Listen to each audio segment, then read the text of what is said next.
افلا يتدبرون القرآن ام على قلوب اقفالها، تو کیا یہ لوگ قرآن میں غور نہیں کرتے یا دلوں پر قفل لگ رہے ہیں؟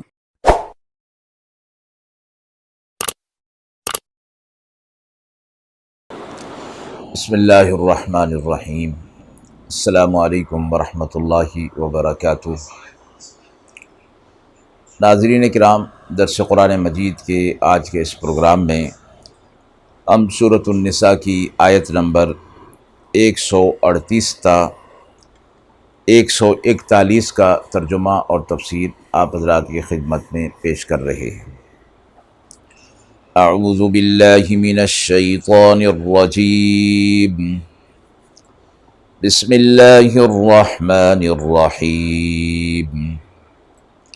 بشر المنافقین بأن لهم عذابا ألیما الذین يتخذون الكافرین اولیاء من دون المؤمنین أَيَبْتَغُونَ عِندَهُمُ الْعِزَّةَ فَإِنَّ الْعِزَّةَ لِلَّهِ جَمِيعًا وَقَدْ نَزَّلَ عَلَيْكُمْ فِي الْكِتَابِ أَنْ إِذَا سَمِعْتُمْ آيَاتِ اللَّهِ يُكْفَرُ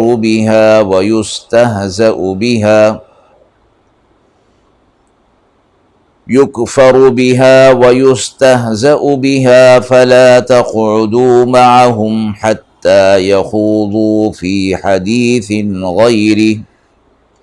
إنكم إذا مثلهم إن الله جامع المنافقين والكافرين في جهنم جميعا الذين يتربصون بكم فإن كان لكم فتح من الله قالوا ألم نكن معكم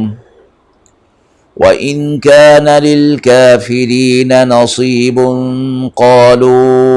ألم نستحوذ عليكم ونمنعكم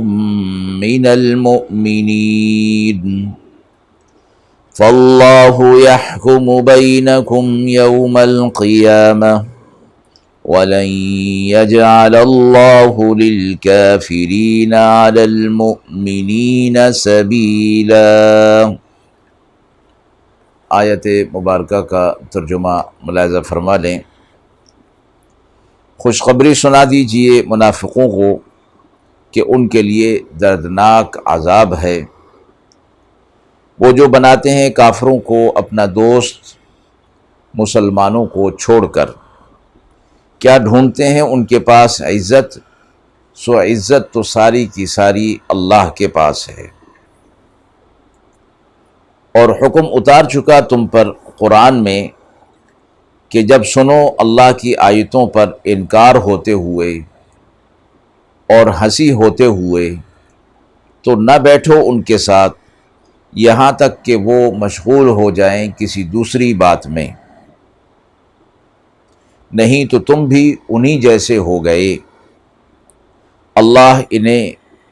منافقوں کو اور کافروں کو دوزخ میں جمع کرے گا۔ وہ منافق جو تمہاری طاق میں ہیں، پھر اگر تمہیں فتح ملے اللہ کے ارادے سے تو کہیں کیا ہم نہ تھے تمہارے ساتھ، اور اگر نصیب ہو کافروں کو تو کہیں کیا ہم نے گھیر نہ لیا تھا تم کو اور بچا دیا تم کو مسلمانوں سے۔ سو اللہ فیصلہ کرے گا تم میں قیامت کے دن، اور ہرگز نہ دے گا کافروں کو مسلمانوں پر غلبہ۔ پہلی آیت مبارکہ میں یعنی آیت نمبر 138 میں منافقین کے لیے فرمایا گیا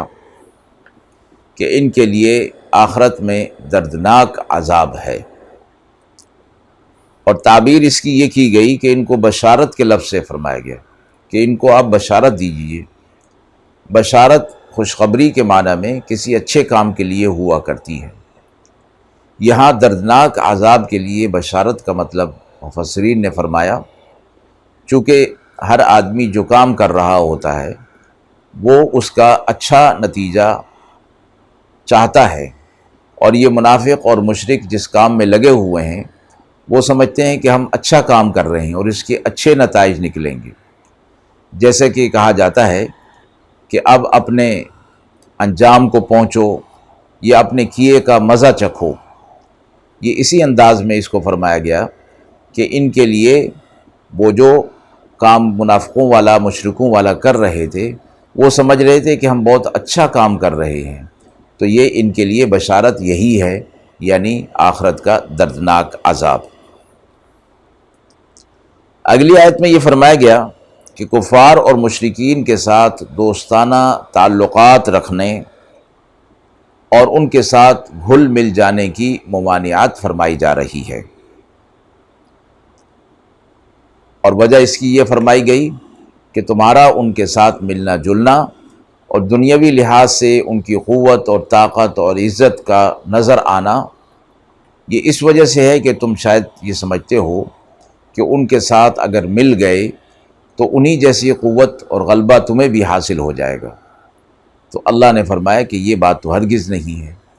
عزت قوت اور غلبہ تو سارا کا سارا اللہ کے پاس ہے، اور وہ اپنی مخلوق میں جسے چاہتا ہے عطا فرماتا ہے۔ سورہ منافقون کی آیت میں فرمایا گیا وَلِلَّهِ الْعِزَّةُ وَلِرَسُولِهِ وَلِلْمُؤْمِنِينَ، یعنی عزت قوت غلبہ اللہ کے لیے ہے، اور اس کے بعد اللہ کے رسول صلی اللہ علیہ وسلم، پھر اس کے بعد مومنین کے لیے۔ حقیقت میں تو عزت ساری کی ساری اللہ کے لیے ہے، تو چونکہ انبیاء علیہ الصلوۃ والسلام رسول اللہ صلی اللہ علیہ وسلم اور مسلمان اللہ کے محبوب مقبول اور قرب والے ہیں، اس لیے اللہ رب العزت ایسے ہی لوگوں کو عزت قوت اور غلبہ عطا فرماتا ہے۔ آگے فرمایا وَقَدْ نَزَّلَ عَلَيْكُمْ فِي الْكِتَابِ، کہ ہم نے قرآن مجید کے اندر یہ بات اہل ایمان کو بتا دی ہے کہ جب وہ کسی ایسی مجلس میں جائیں یا انہیں معلوم ہو کہ کوئی ایسی مجلس ہے جس میں لوگ غافل ہیں اور قرآن مجید سے متعلق استہزاء کر رہے ہیں اور مذاق اڑا رہے ہیں، تو فرمایا کہ حکم دے دیا گیا کہ ایسی مجلس میں شرکت نہ کی جائے جب تک، فرمایا کہ وہ ایسی مجلس کے اندر ایسا استہزاء اور بیہودہ اور لغو باتیں کر رہے ہیں، تو جب تک وہ ہو رہا ہے یہ کام تو ایسی مجلس میں بیٹھنا اور شرکت کرنا حرام فرمایا گیا ہے۔ اس مسئلے کا دوسرا پہلو یہ بھی فرمایا گیا کہ جب تک وہ اس گفتگو کو، یعنی استہزاء کی اور بیہودہ گفتگو کی، انکار کی گفتگو کو ختم کر کے کوئی اور بات شروع کر دیں، کوئی اور بات شروع نہ کر دیں، اس وقت تک ان کے ساتھ مجالست میں شرکت نہیں کی جا سکتی۔ بعض علماء کا اس بارے میں اختلاف ہے اور فرماتے ہیں کہ چونکہ حکم جو دیا گیا وہ اس علت کی وجہ سے دیا گیا کہ اس مجلس میں استہزاء ہو رہا ہے، لغو باتیں ہو رہی ہیں اور قرآن اور احکامات الہیہ کا مذاق اڑایا جا رہا ہے، لہذا جب وہ علت ختم ہو جائے گی تو ممانعت بھی ختم ہو جائے گی۔ لیکن فرمایا کہ ایسے کفار اور فجار جو کہ ایسے کاموں سے باز نہیں آتے، ان کی صحبت میں اور ان کی مجلس میں شریک ہونا خطرے سے خالی نہیں ہے، اس لیے بہتر یہ ہے کہ تب بھی شریک نہ ہوا جائے۔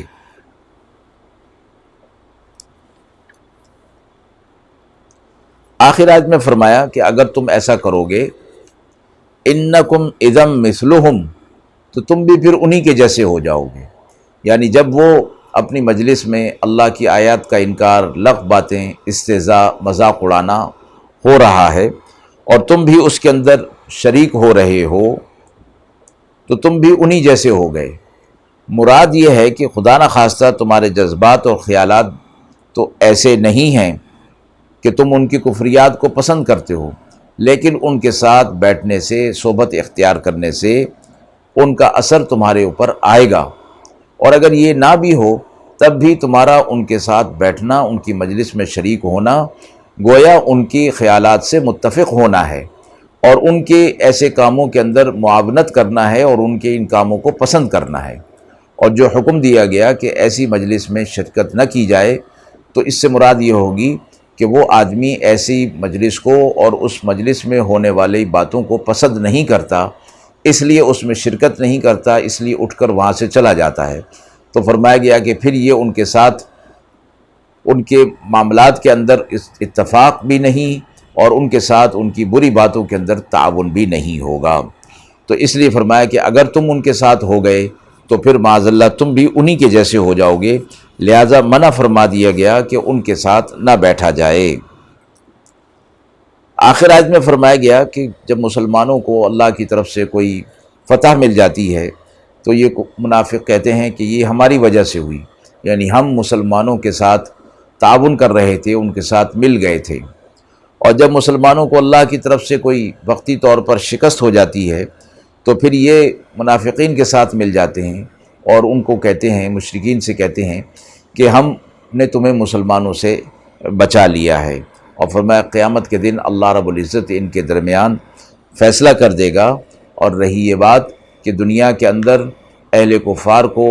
مسلمانوں پر عزت اور غلبہ حاصل ہو جائے، یہ نہیں ہو سکتا، بلکہ غلبہ، قوت اور عزت اللہ، اس کے رسول اور مومنین کے لیے ہے۔ وآخر دعوانا ان الحمد للہ رب العالمین۔